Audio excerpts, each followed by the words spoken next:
Is the problem Viktor Gyökeres or is the problem Mikel Arteta? I'm asking you lot because genuinely I'd love to know your thoughts. Don't forget to take part in the voting. There's been lots of talk lately regarding Viktor Gyökeres, and I get it. Arsenal finally have a number 9. The hype regarding what Arsenal aim to achieve this season and what the players that we signed individually, the hype is going to be high. The question is, why is he not completely banging in the goals yet? Why are we talking about this when on the face of it, he's got 3 goals in 5 games? Is it down to him, or is Mikel Arteta holding him back, or is he holding our attackers back, or does he need to evolve where it comes to Arsenal's attacking play? Let me know your thoughts, but let's dig in.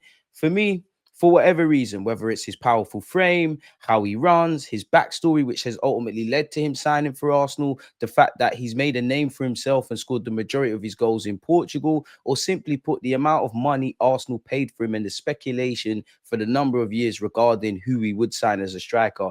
When you compare him to other big name summer signings and additions for other clubs, he does seem an easy target. Let's be honest, talking about Arsenal, whether you're a YouTuber, a media house, a TV channel, it keeps the engagement farming and all of those kind of things.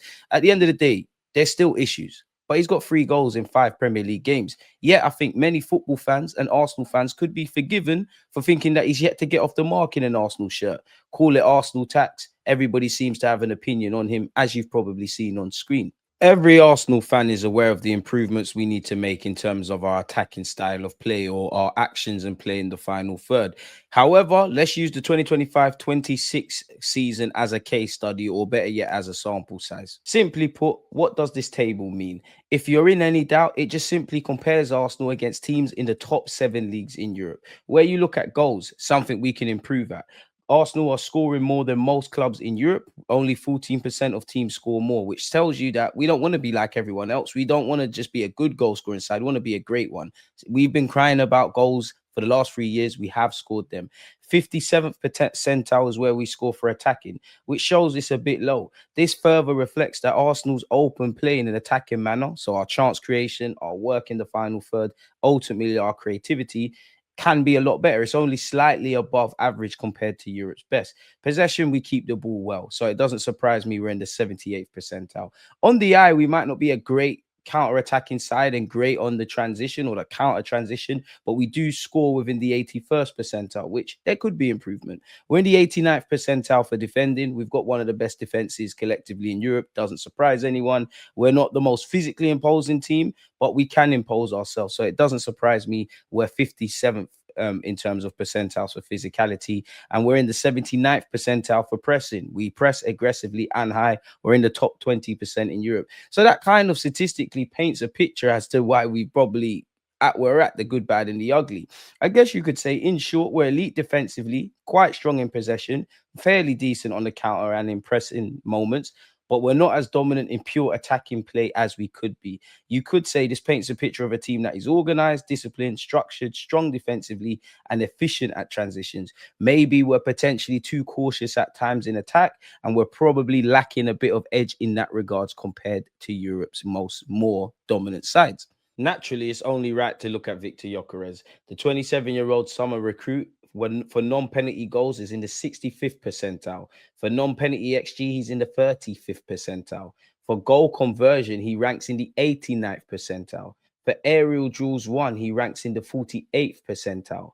For touches in the box, he's 51st percentile. For expected assists, he's in the 0th percentile. For offensive duels won, he's in the 40th percentile. And that is all off the basis of the 440 minutes he's played for our football club. Let's break down what this means in simple terms. For non-penalty goals, once again, he's in the 65th percentile. Simply put, he's scoring more than the average striker, above around 65% of them, but he's not in the elite yet. He ranks in the 35th percentile for non-penalty XG, which shows he's not getting into a lot of high quality shooting positions. In short, basically, he's not creating loads of chances for himself, which tells you, our issue. The man needs service. He's not going to be like an Isaac, etc. Goal conversion is in the 89th percentile, which shows he's elite. When he does get a chance, he buries them. A very clinical striker. Give the man food, he'll eat. Aerial duels won, he's probably bang average in the air. Not a huge strength, not a huge weakness. That's why he's in the 48th percentile. Touches in the box, which is the one that gets me. Average again, he's not getting into the box, but he's not living there like potentially other strikers. Now that shows that he's adapting to the Mikel Arteta system, but if you're not in the box, you're not going to score really. That's why he's in the 51st percentile. Make sure you carry on with this video because that's something we're going to circle back on. Expected assists, he literally offers nothing as a creator. We know he's a pure finisher, not a provider. He can work on that, to be fair. Offensive duels, 40% below average at holding off defenders or winning individual battles so far. The eye test doesn't reflect that, but that's what the stats say. Ultimately, of the minutes he's played so far, it's not a big sample size yet, and it's still very early in the season. So numbers could shift positively or negatively through a number of factors, people. In short, it just reflects what Gyokeres is. A killer finisher. Give him a chance, he tucks it away. He's not a creator. Don't expect great link-up play or playmaking. He's probably bang average at that, and we've probably seen that.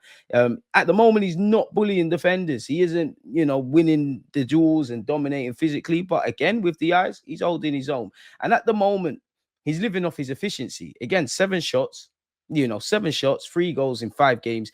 It ain't sustainable, is it? But it also shows he doesn't need a lot of chances. And when they come, he's sharp. It shows what we already know. He's a specialist goal scorer, not necessarily a complete striker. Arsenal, simply put, need to make sure the team creates enough chances for him because he'll finish them. But he won't exactly generate them himself. Don't expect to see that Leeds go on a frequent basis. Now, I told you, we would circle back on something. Just look at what you see on screen. Premier League strikers, progressive carries. João Pedro is first. Haaland is second, tied with Cunha and Rutter. 4 teams that play quickly on the transition or more quicker than Arsenal. Then you've got Gyokeres with 7. Now, a big reason as to why I wanted Gyokeres at this football club is because he's a different player to the makeup of the systemic kind of players you've seen in the Mikel Arteta system. And it's deeper than just Gyokeres, but that's why I liked him. Clearly, the man just wants to carry the ball and progress as high as you can. If there is something we can do in being quicker on the transition and opening up teams quicker, Gyokeres clearly will thrive. Also, added to that, according to data via the Athletic/Skills Corner, Gyokeres made 85 sprints in behind the opposition defense line last season. So is there something Mikel Arteta can do to disrupt the compactness that the opposition typically has and ultimately allow Gyokeres and other players to thrive in the final third? It's clear to see we have a service-reliant forward who we are not providing for. I mean, all you've got to do is look at the last 5 games and look at his heat map this season so far, people. Clearly, this is someone who is more than just a forward who hangs on the last line. But how can we expect him to score if we do not provide for him? It doesn't make sense to me. I mean, if we just use Manchester City's game against us as a case study, you look at his actions across all phases, as you're seeing on screen, he was largely ineffective. Now, if we further look at this subject, people, and you look at his open play touches in the last 5 games, he's starved. But is there any coincidence? We got him in the box against Leeds and against Forest, and he delivered. Now, obviously, that says it all about the approach versus the Leeds and the Nottingham Forests and how we approach the bigger games, in which we need to find a balance. Clearly, the dynamics are different. Leeds gave us a lot of space, as did Nottingham Forest. Manchester City, the minute they actually dropped off is when Eze's found Martinelli. And that's a broader question, as we know. How do we break down units? How do we find other ways of playing? How do we find other creative solutions? These are things that are not just isolated to the 5 games, 6, I believe, in all comps so far this season, but really off the back of last season and then before that, people. Then you look at our XG created in games this season, and also the fact that 55% at the time of getting the screenshot of our XG has come via set pieces. The problems are deeper than just Gyokeres or a singular attacker or getting several of our great attackers on the pitch and just asking them to solve it. I don't know if Arteta's got to change the structure. I don't know if he's got to rely on individual brilliance, but there has to be something that has to evolve. Even the fact that, as great as Eze is, Eze's come off the bench and created the most chances against Manchester City. Now, I know the gifts that you're seeing on screen, or the couple of gifts you're seeing, are not the clearest, but it also shows that we need to do better on the transition. Clearly, that's where Gyokeres thrives. We move the ball quicker. He wants to run in behind, and naturally, there's still some bedding in that has to be done there. But the very fact that he's had 7 shots, got 3 goals from 5 games, that's commendable, but it's not sustainable, people.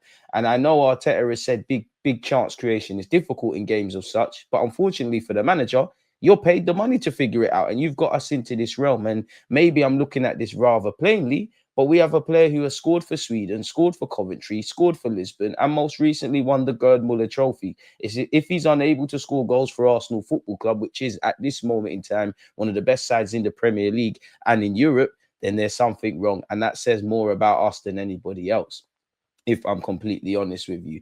And also the fact that we're a very conservative side anyways, and we double down in bigger games means this probably isn't the most sustainable. And then when you look at it, obviously we've got better defensively, which I like, but we've probably gone the other way. There's obviously some different factors behind this, but year in, year out, in terms of individually getting goals and assists, you can see a decrease in numbers of our players. Now, again, some of that is not just on the manager, but if we're saying this about the group of the players, that is on the manager.